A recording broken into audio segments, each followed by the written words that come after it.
Larsson here. Larsson. Oh, he's in! Henrik Larsson! That is sensational! O'Reilly, how about that for a pass? Jota! How about that for a finish? That is Jota for you! In for Henrik Larsson, and Moravcik!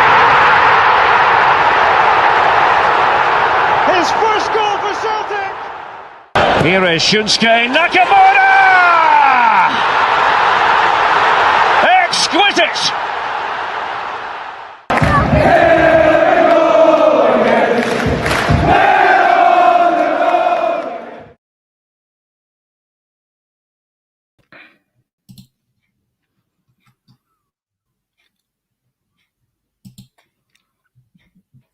Good evening all and welcome back to the Celtic Unrestricted View. I'm JP. It's Friday night, folks. It's been a week of total change, night and day since the defeat at Tynecastle for the Hoops. It's been, for some it's been a very emotional week, for some it's been a really quick week. It's Halloween as well. Happy Halloween, everybody. And to join me and have a chat about it all is my good man, Daniel. But Daniel, before I bring you in, mate, there is a small matter of another Glasgow derby on the horizon for us, which is on Sunday. But before we get to all that, good evening, mate, and I hope you're well. Good evening, JP. Good evening, everybody. Happy Halloween, happy Liquidation Day, whatever you want to call it. By the way, I wasn't even going to mention that. By the way, you just took it to another level, pal. I know you have to fit in, seeing as how it's who we're talking about the night. But yeah, I suppose. Hope everybody's well. Aye, man, a fantastic performance against Falkirk. Night and day. Like you've not been on, and you know. No, you've not been on. You need to get your thoughts. Night and day performance. Aye. Looks like Fozzie's brought the tempo. Aye. I wonder. I was kind of chatting to Ryan, Daniel, and I says, I wonder if he's actually stood and said that spiel to the players. Like, if you're only training with intensity and you only do 3 days out of 5, you'll not be in my team. What you reckon? No, definitely, mate. He has to have, hasn't he? I think somebody managed to find a photo. Cal McGregor and him playing together at Notts County. I don't know if you've seen it. Yeah, I have. So it's fantastic that way. Do you know what I mean? But no, I remember when I seen it, I just laughed. I was like, "There's no way he's went and pulled him for any other reason than a good laugh," because the guy's just immense, man. But no, listen, it worked. Do you know what I mean? I don't think I've ever seen that Celtic team with such ruthlessness and drive to keep going forward since it was Ange that was in the dugout. So, listen, see if he stood in front of the players switching between a German accent, a Scottish accent. He can pick anyone he wants as long as it stays like that. Have you actually heard them speaking German, by the way? Oh, mate. I don't know how he does it so effortlessly. He's only German speaker I've heard speaking with a Dundee accent. It's the most bizarre thing I've ever heard. If anybody that's watching us now, once you're finished, even if you want to chuck it and go and see it now, just type it into YouTube. Mark Fotheringham speaks with a German twang. But he's speaking German with a Dundee accent. It's one of the funniest things I've actually witnessed. A very good evening to you all that's joining us across. I was just about to say that. I don't know what I'm saying now. Across the platforms. I hope you're all well. It's been a bit of a whirlwind week, should I say, Daniel, to say the least, mate. In terms of Monday, obviously. Monday comes, I can't believe it was 5 days ago now. Seems really rapid since it happened. But in terms of Hearts beating us obviously 3-1 when we capitulate the second half, and then Monday comes and then the news breaks when me and Ryan are live on the podcast on Monday night, about 5 to 9 maybe. The news is that Brendan Rodgers has resigned, mate. What's going through your head here? See, to be honest with you, I was very, very shocked by it. I did think that something was going to give. I just didn't expect it to be new. I thought maybe he would have even went to Hampden before he made the decision. But listen, when that statement for Dermot Desmond followed, I think everybody was surprised at how aggressive it came across. Because there's no other way to cut it. It was a complete character assassination of the guy, regardless of how you feel about him. I was shocked, mate. I didn't expect him to leave in that kind of a manner, but when it was announced, I think I was more surprised at the fact that it was Martin O'Neill who would be taking charge of the team than Brendan actually resigning. So, it was just kind of a shock, mate. I don't think anybody was expecting that. Yeah, I think, Daniel, if we're being honest, mate, the way things were looking, especially on the field, mate, you know, you would have had to say it was becoming inevitable that something was going to have to give somewhere along the lines. Obviously, Brendan wasn't in a good place outside of the match days, etc. I mean, obviously, because you don't, like you says, mate, you don't have that statement being released regarding you as a person, and I mean, it was a real assassination on his character, in my opinion. Yeah. And obviously the way that Brendan's behaved for a number of weeks and months. Excuse me. When you look at that and you know, for me, mate, what was the icing on the cake for me was a Honda Civic moment. Like when he called the players up, because me as a player, mate, I'd have been straight to his office after that. Yeah. I wouldn't have had that whatsoever, mate. I'd have been right up to his office for a conversation, because I thought it was something he didn't have to say in the public. I know why he said it. Still, I don't think he still says it publicly. There's other ways to get reactions for the players. And I said to Ryan, even on here, mate, when you're spending $3 million a year on a guy, mate, you expect him to, his conduct to be better than that. And ultimately, mate, that's why then, Dermot's had that meeting with him, or there's been a meeting in the first place. And then they've accepted his resignation. But in terms of the fallout for that, mate, what was your thoughts on John Kennedy? I think I said it when I was on with Aaron and Ryan earlier in the week, that the big surprise for me was the way in which John Kennedy was handled by the club. I mean, that's a guy that's given you 27 years. He's seen countless managers, success, no success, any which reason for leaving the club, and he still stayed. And it was only a wee sentence, a thank you, that they could muster up for him. So for me, that spoke volume. The situation, however sour it may be, but it was a big moment, because I don't think anybody would have also expected John Kennedy to leave. So for me, that was kind of a moment where it's been like, well, maybe it's no everything that we're being told. Maybe there is bits being left out, so on and so forth. Whether that remains the case, we're yet to see, because as we know, information always comes out eventually. But I was very surprised to see John Kennedy also leave. But it spoke to how we know that something's not right at any level. I think it was the right time, though, Daniel, in terms of John Kennedy, because he's been at the club for 27 years. So, do you think it was needed? I don't want to say it was needed, because we know he's a very successful assistant coach. whether John Kennedy now goes and tries in the head coach role, we'll soon see. I mean, I don't think he would have been handed the Celtic job straight away, but aye, if it's for him a career step where he wants to now head down that direction of being a manager, then fair enough to him.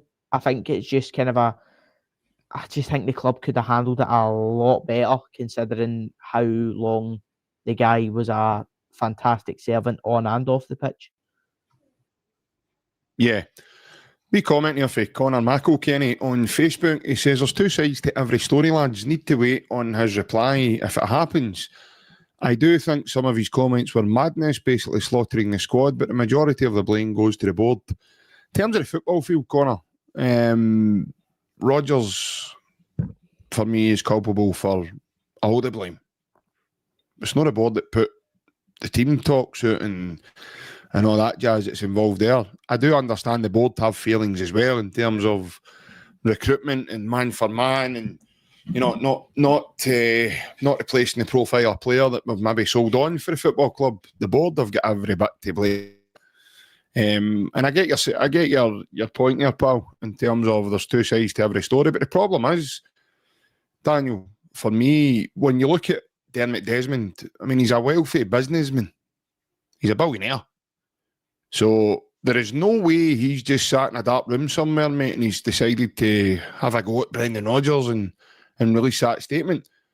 I don't have any doubt in my mind that there'll have been a lawyer that scrutinised that statement, you know, to make sure that everything was above board that way, and he was able to release that. There's no a man that clever isn't he silly enough to just go and do something on a knee jerk. But by God, he never missed him, Daniel. No, he did not, and I think my frustration, along with a lot of the fans, is the fact that he's no Celtic. So why has his statement first preceded the CEO of the football club and also been directed through the club channels? They're spot on. No, I did not miss him. But again, it just speaks to how he's a large shareholder, but he's not the majority shareholder. But he acts as if he 100% owns the club. And I think that's what's bugging a lot of people to know as well with that statement. He spoke as if he was the owner, and he's no. So for me, that was the biggest frustration.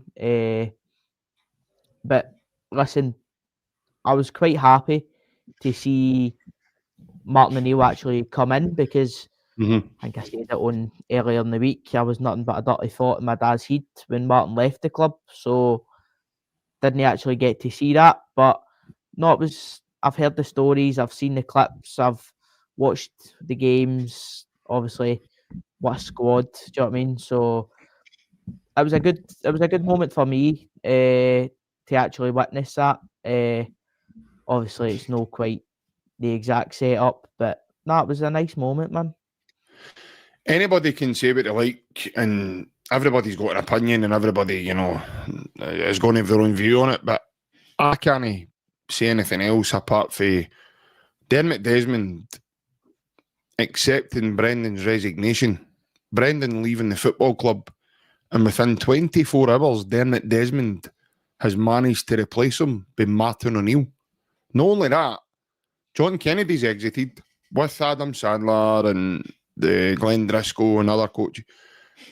And there's then been an assembly of guys like Matt Fotheringham brought into the football club for the outside.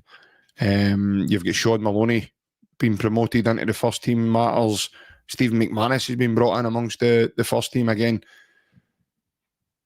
I can't help but say, Daniel, that this is bringing Martin O'Neill back to replace Brendan right away, just in the interim, just until we find our feet with a manager, etc. I think that's a stroke of genius, mate. Is it a stroke of genius or is it a power play? We'll know until obviously what we see. It's kind of for me, it just came off as a kind of, is that right? I'm just going to go and get this guy who's done this. Do you know what I mean? It's like Martin even says it. He didn't expect the phone call. And Dermot only gave him 10 minutes to make his mind up. So, Aye, took 9, he says. aye, but aye, it was. Hopefully, it can give the squad a big boost, and it did reflect in the Falkirk game that, listen, anybody gets that new manager bounce. Do you know what I mean? But it was the intensity of the pressing for me. We've not seen that all season. We watched Braga dismantle us at Celtic Park and just ping passes right through our press and boom, goal. But no, Falkirk couldn't get out. A strong defensive line as well. As I made comments to my pal that I was sitting next to watching the game, I was like, I don't think I've seen so many offsides given in a first half. Yeah. And then just the willingness for players at the top end of the park, like Johnny Kenny, he sticks in and he gets his goal and then gets his second goal as well. You need to be there to score them. So it was a big surprise to see the difference in the squad, especially for Sunday to midweek. Yeah, I can see where you're coming from, Daniel, but for me, and I said this to Ryan and the lads as well, and for me, there was no surprise. You know, I've sang their praises long enough, mate, and you know, what they done the other night to me is what they should be doing. You know, that's what Celtic should be doing to teams, because I believe they're good enough to do it, you know. Aye. What's been lost is that, you know, it's been clear, Daniel, there's been something wrong with the manager, i.e. Brendan, and the vibe off the field hasn't been right, mate. We've lost a bit of rhythm, we've lost confidence in the team. Maybe certain players, I don't know, been asked to play in a different position. You look at it the other night, mate. Tactical tweaks were brought into the side. Engels was put in where he actually supposed to play. So was Negrin. Yeah. Sriracha was brought in. You know, Brendan talking about players. He's no wanting to play Trusty on the right side of centre-back due to an unbalance in the team. Look at the other night. There was nothing unbalanced about it. Yeah. He just came in and it was, you know, it was a seamless transition, really. Yeah. You know, even Balikwisha. He's coming on the park with no gloves on. Somebody's obviously had a word in his ear and says, right, this can't keep happening, son. You can't keep wearing gloves when it's a mild night in Glasgow here. Just all in all, mate, I really think that, you know, for me, I think it's a stroke of genius. Within 24 hours, mate, you've identified Martin and you look at your phone book to go, you're the guy I need to know to come in and maybe just wee words of wisdom. No, I'll give you a great example, mate. He does an interview right after the game against Falkirk and he's talking to Jeremy Culloch, and there's nobody in this planet at this point speaking about Callum McGregor. And right at the very end of Martin O'Neill's interview, he broke Callum McGregor up. And he says, the words he used was, I'm learning every day. He says, but I'm learning as we go with this team. He says, but I'll tell you something, by the way. The captain of this team, talk about Callum, obviously. He says, he's top notch, isn't he? And then he just gave Jerry a wee smile and went, cheers for your time, and walked away. Now, that's the difference, mate. A lot of people might not read into that, and a lot of people might not think stuff like that. But see just the differences, mate. Martin O'Neill's the type of guy, he'll have recognised that Callum McGregor had come under criticism. He'll have recognised that he was under the cosh a wee bit. And there you go. Barry Bannon spoke to me this week on the podcast regarding how he makes players feel 10 feet tall, and just the wee nuggets, Daniel, make all the difference, mate. And sometimes it's good to have that kind of freshness. Sometimes it's good to have that. It's a different voice. It's a different group of voices, actually, at Lennoxtown now, Daniel. And make no bones about it, by the way. Between Wednesday night and now, Martin O'Neill I'll have come up with a plan in order to attack this game on Sunday. There is no question whatsoever. I know he's sitting in pressers and that, and he's saying he's nervous. It's nah. nervous excitement and all that, but this man is capable, more than capable, of being in that seat he's in just now, Daniel. Yeah, definitely. And I think that's probably the reason why Dermot Desmond has phoned Martin Neill before he phoned anybody else, because of that game on Sunday. Oh, 100%. Yeah, 100%. Because we know that he knows how to navigate these games. We know that his man management is second to none. I mean, the people doing about me were gone. Before the game on Twitter, it was like Martin's just been told he's no get Larson, he's got Johnny Kenny, and Johnny Kenny goes and scores a double. So it just shows the confidence that he's put into this team.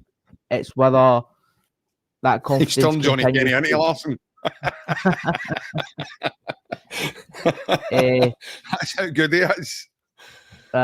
It's whether that confidence is enough for, let's put it this way, an underperforming team to go and break this pattern of recent, I'm going to call it derby failure, because it's not been good enough recently.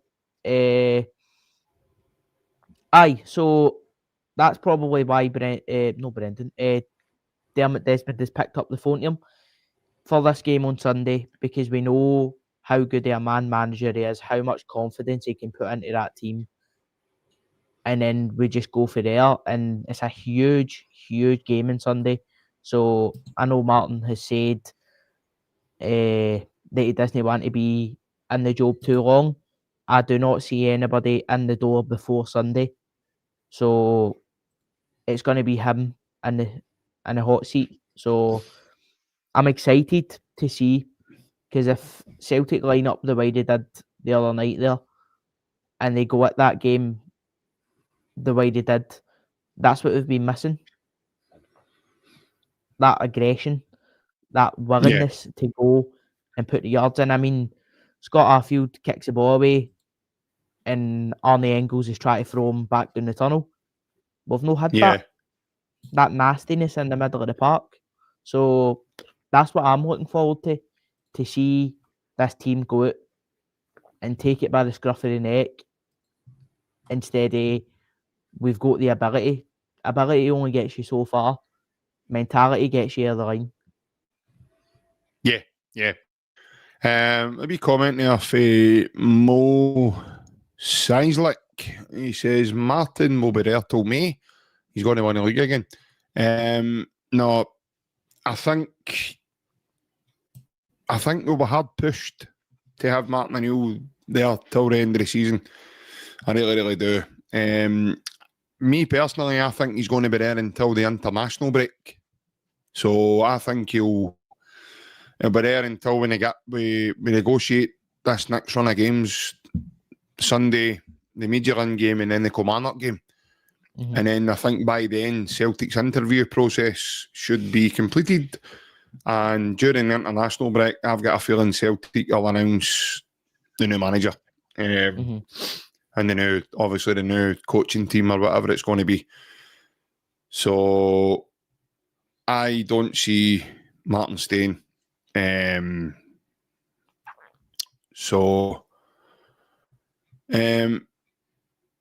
Scott Melville says, who do you want, JP? I'll tell you at the end. Right, I'll leave it today. Obviously, we'll get through what we're still to get through. And I'll let you know at the end, Scott, who I want as a Celtic manager.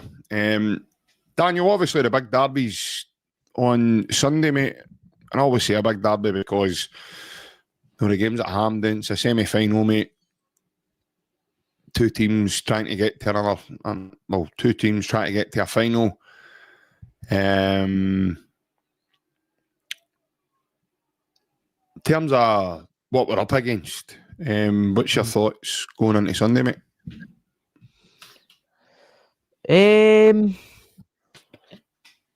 It's an interesting one. It's two teams entering new eras. Obviously, Rangers have a permanent manager, but we're not quite there yet. But from what I've heard, I've not heard much, but their performances haven't been immense. So it's a weird feeling because they're not the greatest. We've seen that. We should have got a result earlier in the season, but due to our underperforming, like I said earlier on, we've not quite got it. But it's an interesting one for me because, like you said, Hampden or that, it's a game of the there and now. It's so different because everybody speaks about how form's irrelevant heading into a derby game. Not only that, form's irrelevant heading into a cup semi-final as well. So, I do think Celtic have got the capabilities to go and get the job done. It's just whether they actually do it or no, which is the biggest thing we've seen this season. Have the players got the mentality to go out, put themselves about, fight, snap into challenges, win every 50-50, and go and score goals at the top of the park? For me, we've got the firepower to do it. It's just how we attack the game for the off. Ideally, you're wanting an early goal in any cup final, but I think in this game, it's going to be even more vital than ever to go and actually get that early goal because of how poor we've been in recent derbies. Yeah. I mean, your reference point there is the last derby, isn't it? The one at Ibrox. And that was a damp squib for both teams. So the two teams are probably in a different place now. You know, Celtic have just changed their manager. So have they. So for me, it's tough to kind of try and call. When you look at Rangers, they've got a lot of problems on the field. For me, I think it's a very limited squad that they've got. I think there's players in their team, Daniel, that don't have the mental side of it in order to sustain a run of games, you know, to go on that winning run. Obviously, they've brought in the former Sheffield Wednesday manager, Danny Rowe. He's a young coach. He's only managed one team before he went there. I think it's going to be interesting to see. Obviously, seen a wee bit of them at Easter Road from Wednesday night. They look pretty sturdy, organised at the back. And that's something that they've very lacked. Yeah. But the last 10, maybe 15 minutes of that game, they were hanging on for dear life. Obviously, Hibs missed a penalty as well. They still look sloppy in possession. Again, this is a problem that when I say limited players, because, you know, under the previous manager and Russell Martin, they were asked to play out for the back. Yeah. The players aren't good enough to do it, Daniel. Yeah. Guys like John Souttar, who's a Scottish internationalist, he can't even pass wind, let alone, you know, pass out for the back. They've got that other big lad, Giga, that they brought in and loan for Wolves. He looks like a bag of jaggies when he's pressed, if there's a bit of pace in about him. So we look suspect in the games leading up to Wednesday night, especially the last few games. We've conceded some amount of goals. Yeah. Wednesday night was a lot better, especially in possession. And I thought our press was really good. And I think what helped with that was the tactical tweak of putting Engels into a double pivot beside McGregor and playing Engels near enough as a second striker. You look at the link-up between Nygren and Johnny Kenny for Johnny Kenny's second goal, the header. That was like a kind of carbon copy, a Larson Sutton type move. So I think it's a game, Daniel. I would love to see Celtic starting quite quickly to get after Rangers, putting Rangers under the cosh. And if you manage to do that, and it all depends on who's fit in the team, who's capable of doing it. But looking at I listened to his interview earlier on, Cal McGregor. He looks as if he's refocused again. Mm-hmm. And I think that's what was wrong with our squad, Daniel. I think some of our squad had lost a bit of focus. I think that was down to a lot of mixed messages they were getting under Brendan. Because 1 minute Brendan was happy, he was smiling, he was laughing, he was making jokes. Then the next minute, mate, he was down in the dumps, he was slagging him off, calling him Honda Civics. So it's one of those kind of, catch-22. What kind of Celtic is going to turn up? I believe personally now that we've got Martin O'Neill there, I believe there'll be tactical tweaks given in there between him and the coaches. I think I think Celtic will be looking to play forward, but looking to play with a tempo. And I believe now that we might see a Celtic team, Daniel, with the shackles being took off now. And that, some of the players are restricted. And sometimes a new chain can help that, can rejuvenate that and get them going again, mate. So I'd kind of like to see Celtic starting. But for me, mate, I don't think we're up against a great side. I really don't. And I don't want to be disrespectful and totally write them off because you can in games like this, but I think we've got a great opportunity. I think Cal McGregor sums it up brilliantly in his presser. The opportunity we've got on Sunday to really go and assert ourselves in this game. Yeah, definitely, mate. I think that's something that we've seen. We know, obviously, you'll know better than me, Martin O'Neill. That's the kind of manager he is. He lets players play to their strength. He wouldn't force somebody into doing something if he knows they're no good at it. And I think that's where we've seen. I mean, Austin Trusty ended up playing left wing at a point in midweek. So, no, listen, man, it was great to see a guy like Trusty come in. I know, obviously, you've got your opinions on him, but I thought he was outstanding. No, listen, really, I'll commend him. I thought he was very good in the game. Yeah, he really put his hair about and showed. Obviously, we have commented on his kind of a lack in physicality for his size. I thought he used it expertly in midweek. Really put himself about and showed what he was about, because I think maybe kind of felt a bit disrespected by no playing at the weekend.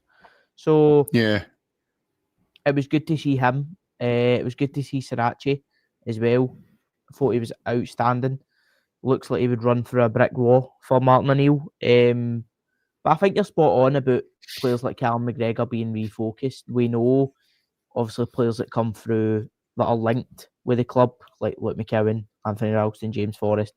Kind of a dream. It can be a kind of a dream come true for the players to play under such a massive Celtic legend. And it will give them that drive to perform. It will give them that kind of a boost that they need. But no, I think you're bang on about it. Just depends on what version of the squad turns up. I do think it will be a confident Celtic walking into the game. Obviously, just off a good, impressive win, new manager, stuff like that. But we do need to get after them early, because, like Scott says in the comments earlier, they've had our number for a while now, and they've beat us in that mental battle on the park. Mentality-wise, they've ran away the tappies in the last few games, and that's what the frustration is for fans. Because ability-wise, we are better than them. So now we actually need to go and show it. Yeah, I would say man for man, we've got a better side than what they have. I know what you're saying in terms of the games. You know, we have lost games with them, against them. But for me, the games we've lost have. I know this is going to sound mental, and they always mean something on the day.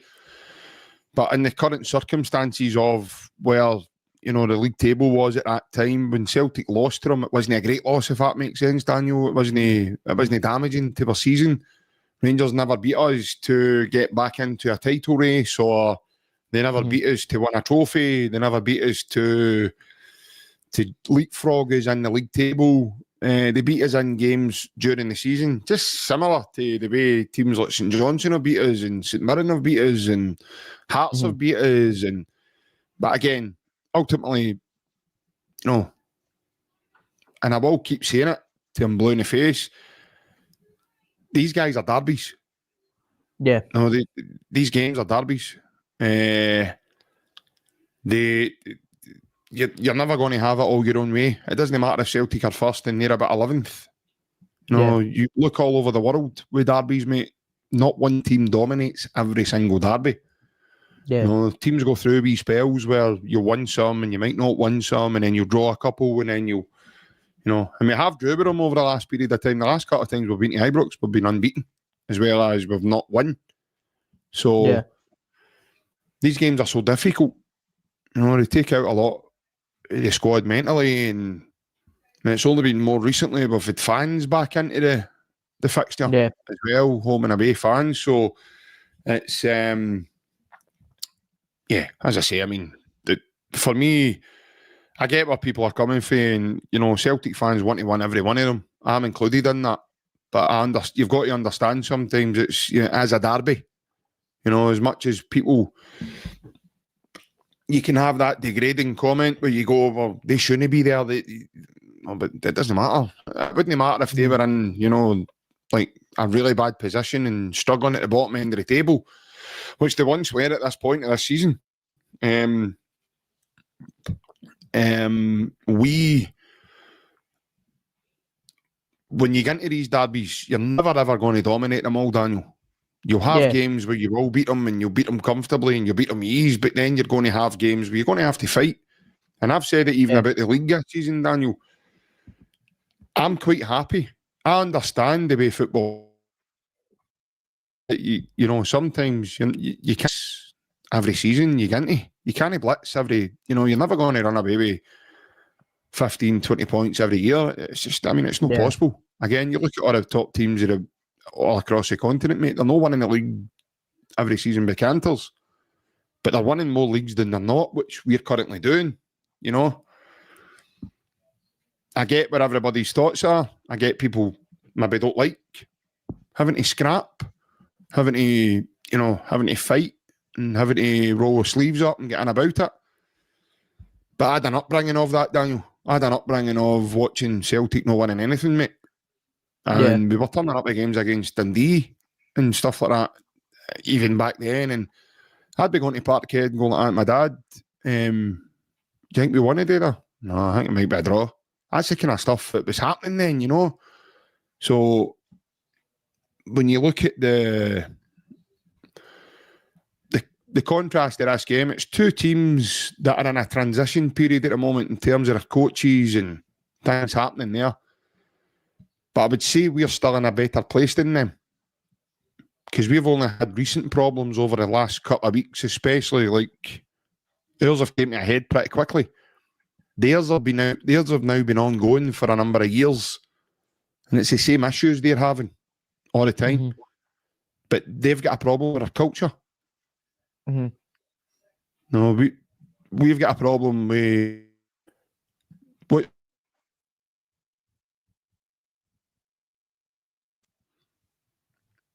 Which has been an ongoing issue for a period of different transfer windows, Daniel. So the transfers in the summer were ultimately the problem, because Celtic didn't get the right amount of quality in to help the squad for the season. You look at, we've still got a hole in the right wing just now. We never fully replaced Nicholas Kuhn. So, no, I understand. You know, I think, and I've said that a few times, Daniel, I think there needs to be an awareness there that we play in a country where there's an actual rivalry, mate. We play in a city that there's a big rivalry beside us.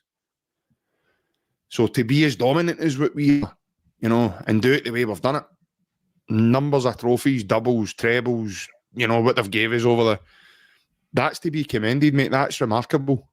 You can go anywhere else in football, mate, and you've not seen that. No, even Man City dominate every derby. So you've got to, I think there needs to be an element of that helm, Daniel, and I think this is where I say this is more important than anything, mate. This is going to be Danny Rowell's first ever Glasgow derby, or Old Firm derby, or whatever people label it. Martin O'Neill's been through many. Yeah. And this is now his second stint with the club. You know, you've got guys in the coaching team like Sean Maloney, Steve McManus. They've won trophies against it, Rangers. They've won trophies against that fan base. These guys are the novices, mate. No. So for me, I think it's certainly put me in a more confident mood going into Sunday, mate, because of what we've got. And obviously, first of all, who our captain is. And then when you look off the field, mate, and you look at the leadership there. And I think that's why I said it's a stroke of genius, because of the level of importance of what it could bring. Yeah, definitely. And I think that has gave a lot of fans confidence in the fact that it's no Martin O'Neill's first time playing them. He's vastly experienced. He knows how to navigate. He's got a background staff there who also know how to navigate on and off the pitch these games. So that will give us a lot of confidence. It'll be a lot reassuring for some of the guys in the dressing room that these guys know how to go and do it. It's just whether it translates onto the pitch, mate. That's the big if. Can the short amount of time that the players have had with Martin, with Sean Maloney, even Fozzie, can that short amount of time translate into go and do it? Because it's been 11 months since we've beat them, which frankly in its own right isn't good enough considering how strong we've been, how weak he's been, etc. But it's a huge one, mate, because it determines where the first trophy goes. Yeah. Because no disrespect to anybody else, we've seen last season Aberdeen came and beat us. If you're Celtic or Rangers and you make it to that cup final, you are always going to be the favourite to win it, regardless. So it determines where the first trophy of the season goes. And that can be huge, season defining, and a season that is now proven to be transitional for both clubs. So there's so many factors to this game pointing everywhere else. So it's fantastic that we've got a man sitting in the dugout who knows all about that and means we can go and do it. Yeah. That says, mate, you've got to remember as well that, and I think that was brilliant for Martin O'Neill. You know, I think that's what he done on Wednesday. Certain individuals on the team are serial winners. McGregor, Tierney. As much as people might not like to hear this, but he's been there now a couple of years, he's won trophies. Liam Scales, Casper Schmeichel, Tony Ralston. As much as he's been a squad player, but he's been with Celtic a number of seasons now. Stemming back to even Ange Postecoglou when we won trebles and, you know. So, you know, a wee quick word in the ear of remembrance, you know. Let's not get bogged down on what happened on Sunday, but let's remember what's key. Remember what he's are. You can't forget about what he's are. You know, that doesn't get out the window.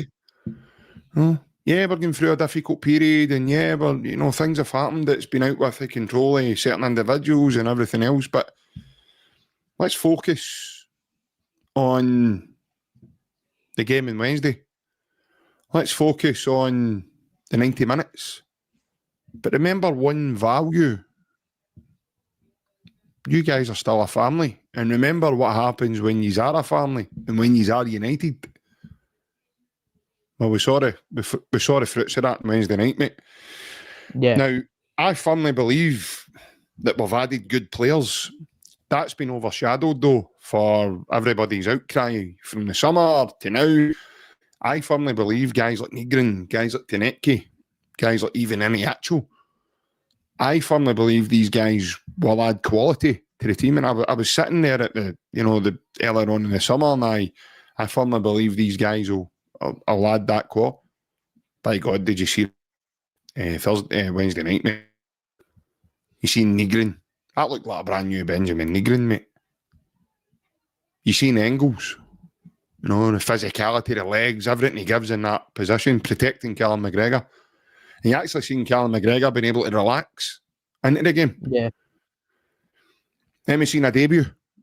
You know, a lad we signed for 500 grand from Fulham in the summer. And he's been out in the cold, playing with the development squad and everything else. As soon as Sean Maloney's in the first team, he's there. Yeah.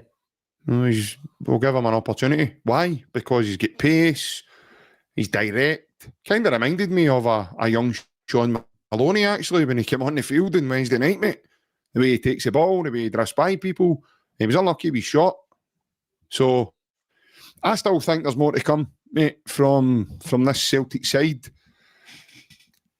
And I think in this current bubble that we're in just now with Martin Neill and everything else, I wouldn't write anything off, mate, if I'm being honest.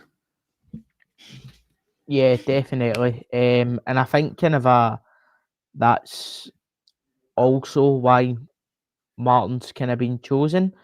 He's a guy, like, especially with Sean Maloney coming in as well into the first team. It's kind of an assessment of the players that we've got heading into January, so we can go, right, where do we actually need to strengthen this squad?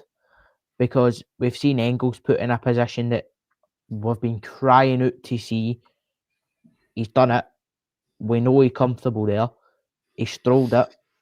Obviously, he did go down with an injury at the end of the game, which looked a wee bit concerning, but he get back to his feet. So, Nigrin is my biggest frustration. People will start to think it's an agenda as time goes on, but for me, you have to score he scores the hard ones and misses the easy ones. He's getting numbers, but it only gets you so far because it's so frustrating to watch him. I mean, Falkirk, prime example, he does the same shift of the ball. We end up scoring for it, but he does the same shift that he done against Hearts at the weekend. The wee shift and a miss instead of just putting his foot right through it and smashing it in the net. So if there's anybody to bring that side of him out, I think it is Martin Neill to go, listen, just have the shot. We don't need to see the flicks and tricks and all that. Just have a shot. Do you know what I mean? But he looked more determined to run, which was what me and Alan and people like that have said is the biggest frustration with him. He's lacking interest in chasing the ball down. Now, we know he's not the fastest, but we still want to see that effort. And that was there on Wednesday night. Even guys like Johnny Kenny gets his 2 goals. Brilliant.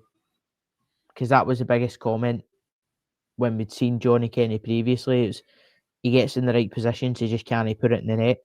So that's kind of the one thing I liked with Johnny Kenny is you were talking about him there, Daniel. Johnny Kenny's one-touch layoffs were very good on Wednesday night. Yeah. There's a couple of wee balls he flicked round the corner and he's like kind of one-touch play with Nigrin. It was a couple of times that happened in the game and I thought he was very good at it. Yeah, spot on, mate. And that's kind of what we've been looking for. We've been looking for that balance of being able to take the ball into feet, back against the defender, link up the play, but also that kind of a height and physicality to get in behind or to put a ball in the box. Do you know what I mean? He's a very diverse striker. Yeah. And I do think that Martin O'Neill will get the best out of him for however long he's here. Obviously, we are Yeah. trying to nurse Iheanacho back in to fitness because he is obviously the main number 9. But the guy you've got there now, he done the job so far. So if it's going to be that way and for a wee while, depending on how Kelechi is with fitness and stuff, I wouldn't doubt Martin O'Neill will get the best out of him. Yeah, 100%, mate. I think these words of wisdom for Martin O'Neill as well can, again, prompt more out of a player than... I love these comment, Daniel, about the coaching side of things, in terms of football simple, when it's other people that want to complicate it and everything else. So, yeah, I think he's... I think he's a breath of fresh air, having him back there, and some of his comments. I mean, his interview the other night was brilliant when he says James Forrest was the same age as him, and he's doing well. He's doing well for his age, he's about the same age as me. I thought that was tremendous. And even McGregor on tonight's presser talking about him, and he says his words of his wee bits of charisma, and he says it's gave the whole place a lift. So for captain saying that, mate, there's no doubt in my mind that, there'll be a big difference in mindset going into Sunday than probably what there would have been this time last Sunday. Because ultimately, coming away from Tynecastle, until we've seen the manager changing over and stuff like that, we're all thinking that, we're getting into Sunday and there was a potential for Brendan to be getting sacked. I was saying that to people. I was speaking to my dad and people like that about it, And for me, that's where that was heading. That's where that was going. Obviously, the injuries, mate. He touches on that, Maeda's back, so should be involved with the matchday squad. Kieran Tierney, a lot of people were wondering what had happened to him. Martin confirmed today that he felt a wee bit of a groin strain after the kind of Hearts game. But he says he should be good to go come Sunday as part of the squad. He never, which was quite thingy, Daniel, because he never said that, Kieran would start the game or, definitely there. I don't think he should. I think that would take the momentum away. Alistair Johnson, he's back training, but this game on Sunday and the Midtjylland game are too soon for him, Martin says. Iheanacho, he'll train again tomorrow and we'll see. Could be involved with the squad again. Another big boost for the team, especially in an area where we're really depleted. But overall, mate, in terms of your thoughts going into Sunday, mate, what do you think the team will be? I think we'll see, obviously, Casper in goal. I think our back line will be the same as Wednesday night. I thought it was very, very strong in the game. I think Sirachi has more than earned the right to start the game, because the question was always when we brought Tierney back and let Taylor go, are we going to have a replacement? Listen, Sirachi's not really had much of a look in under Brendan. He comes in and he absolutely smashes it on Wednesday night. So, like you says, mate, I think you're spot on. Continue that momentum. If Kieran's not 100%, don't play him, because we've seen already this season, if you rush a player back too soon, the possibility is that they'll just go and get injured again. So, if Tierney's still feeling it a wee bit, I personally wouldn't start him at all, but he's brought back for these kind of a games. Do you know what I mean? So it's a tricky one, but I think Sirachi gives you that kind of a, I don't know, it was a spark that we've not really seen so far this season. Gives you that drive and tempo, and yeah, definitely. I thought Austin Trusty earned the spot in Wednesday night beside Liam Scales, because Dane Murray got the opportunity and fluffed his lines. So I think we'll see Ralston over Donovan. I think that's experience playing in these kind of games. Martin knows how important that is. Middle of the park, I think we'll see a kind of a similar setup. I think Arnie Engels will play that double pivot in beside Cal McGregor, and we'll see Negrin pushed up the park. Big Seb, as I call him, will play on the left. I think we will see James. That was some goal he took Wednesday, man.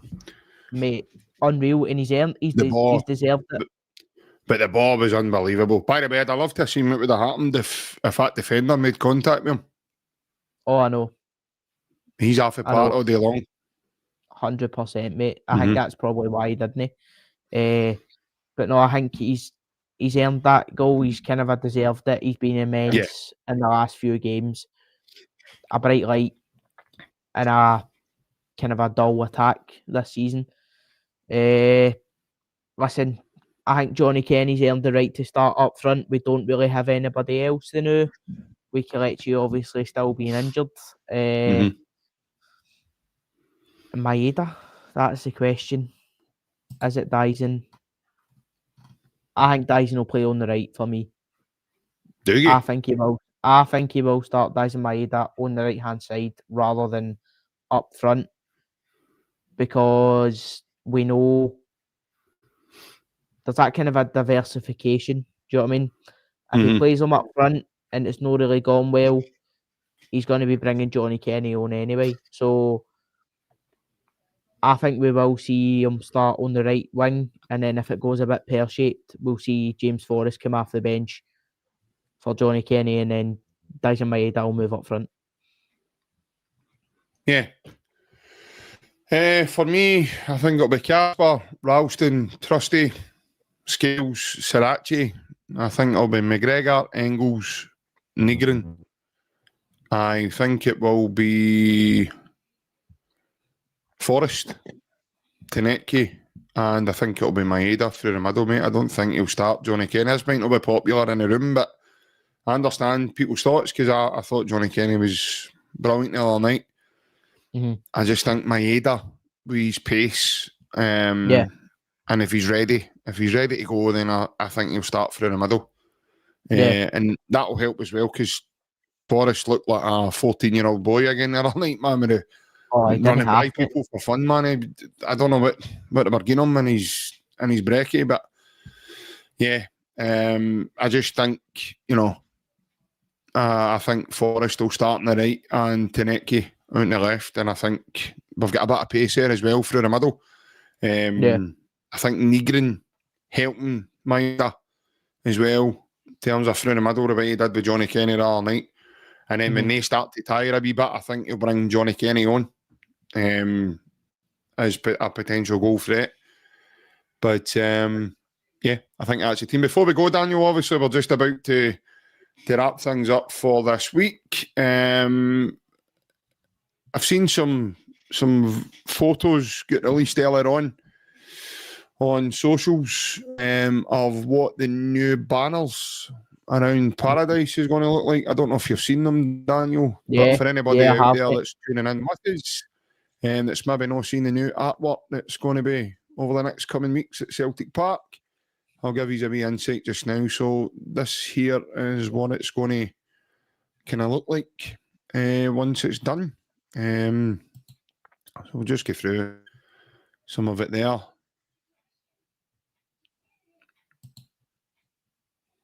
Some really, really good colour there. Some good kind of detail as well. Loving that. Obviously, Larson there. Tremendous. And then obviously around here. 1967, the main one. So obviously, Daniel, that's the plans, mate, for the next coming weeks, mate. What we're thinking early before we go. Yeah, I think they're looking really sharp. I think the banners was kind of a big question mark, because it kind of the previous ones maybe made the stadium looked a bit more run down. So this is a brilliant injection of colour. Obviously bright the use of yellow and stuff as well, yellow and gold, to highlight the most important seasons. It's going to be vital. But aye, it looks to be that's what the summer's transfer budget went on. So aye, listen, no, it looks brilliant. Hopefully it's the first of many stadium renovations to come, because she's looking old. Yeah, it's looking a wee bit dated, we know that. So let's hope we can give her a bit more colour, and let's hope we can get a bit more colour on the field as well as the performances go. But Daniel, thank you very much, mate. It's Friday night, it's Halloween, it's no easy, mate. So thanks for coming on and having a chat and giving us your thoughts. Nah, pleasure as always. I hope everybody's enjoyed their night and no had too much interruption with the old trick-or-treaters. Steady. Sat listening to us. Disconnected doorbell, no right, the ring doorbell gets switched off, no that. I know mine has been, man. I was sitting there the other night, man, like my phone, when it pings up my phone. Oh man, there's a Teletubbies coming to my door, man. There's no way I'm opening that. To be fair, it was Ryan and Alan and that. That's what I said earlier on. Ryan's been at your door about 5 times. You've not even noticed.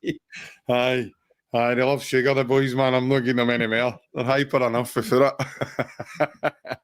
But no, listen, I had all my candy was all given away. They were all at my door earlier on, so aye, it's all done. It was all done pretty quickly. And I actually think my missus had took my two out for a wee bit and then sent them all into my door. Get in there, he's got hunters in the house. Making sure I have no swedgers for later on. But thank you very much, everybody that's tuned in across the platforms as well. I know it's a Friday night. Like I says, it's Halloween, it's no easy. So for anybody that's going to a game on Sunday, enjoy. I'm not going. I'll be watching on the TV. But stay safe. Daniel, enjoy your weekend, pal. You too, mate, and everybody watching, stay safe, and hopefully this time next week we're reflecting on the Celtic being in another cup final and a impressive victory against that mob. Yeah, and we will be back on the channel Monday night from the usual time of 8 p.m. So take care, everyone. Enjoy your weekend. Hail, hail. And yeah, let's hope we're all buzzing about getting, as Daniel says, getting to another final. And we'll see you again on the Celtic Unrestricted View. Bye-bye.